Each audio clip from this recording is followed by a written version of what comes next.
Munculnya kapal yang hilang di segitiga Bermuda.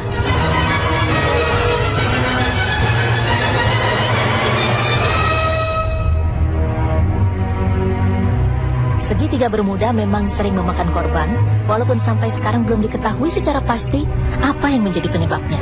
Tetapi tempat yang sering disebut segitiga setan ini telah mengungkapkan hal baru yang misterius, yaitu sebuah kapal yang diduga hilang di segitiga Bermuda tiba-tiba muncul kembali secara misterius setelah 90 tahun kemudian. Meskipun masih banyak yang meragukan keaslian dari berita ini, tetapi ada satu hal yang pasti, yaitu kapal tersebut muncul kembali tanpa membawa satu awak pun. Pemirsa, seperti yang kita ketahui, setiap kapal atau pesawat yang terbang atau melintas di segitiga Bermuda akan selalu berakhir dengan misteri dan hilang tanpa jejak.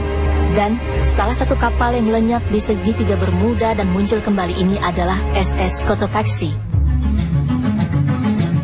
Menurut kabar yang beredar, kapal ini dilaporkan hilang di dekat segitiga Bermuda pada tanggal 1 Desember 1925. Cotopaxi ditemukan oleh penjaga pantai Kuba karena kapal itu tiba-tiba muncul di dekat zona militer. Ketika mereka memeriksa kapal tersebut, ternyata mereka dikejutkan oleh temuan yang sangat otentik. Menurut kabar, mereka menemukan buku harian dari sang kapten kapal, dan dari buku harian itulah perlahan terungkap bahwa kapal tersebut memang terkait dengan Cleansfield Navigation Authority, pemilik SS Cotopaxi. Seorang ahli bernama Rodolfo Salvador Cruz yakin bahwa buku harian yang mereka temukan itu memang asli, dan berharap buku sang kapten kapal bisa membantu mengungkap apa yang terjadi selama Cotopaxi hilang 90 tahun.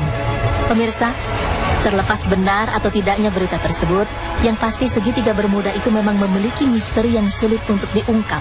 Bahkan ada kabar yang mengatakan bahwa segitiga Bermuda itu merupakan istana iblis. Benarkah hal tersebut? Bagaimana pandangannya menurut Islam? Pemirsa beriman, iblis itu memiliki banyak istana. Dia pindah dari satu istana ke istana yang lain untuk mengatur kerajaannya.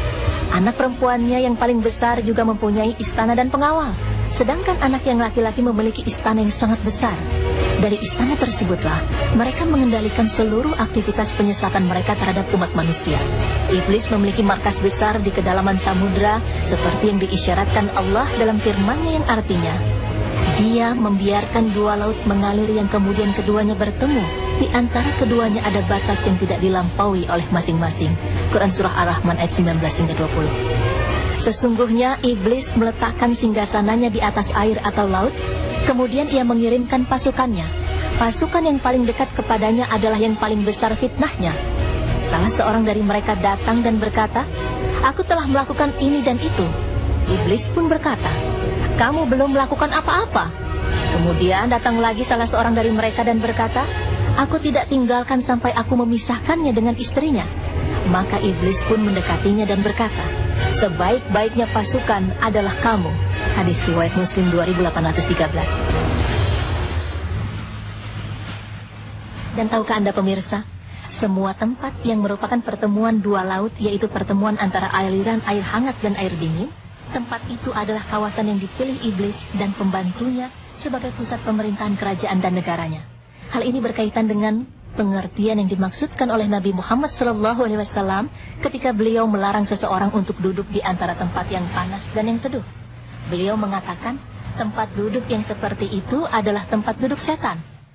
Daerah barzah atau pertemuan dua arus dipandang sebagai daerah perubahan atau penetralan arus air untuk membentuk karakteristik yang khas di lautan dalam. Setan sendiri memang sangat tertarik pada posisi yang terletak antara dua hal yang bertentangan, seperti tempat teduh dan tempat yang terkena sinar matahari, atau yang setengah berada di tempat panas dan setengah lainnya berada di tempat yang dingin.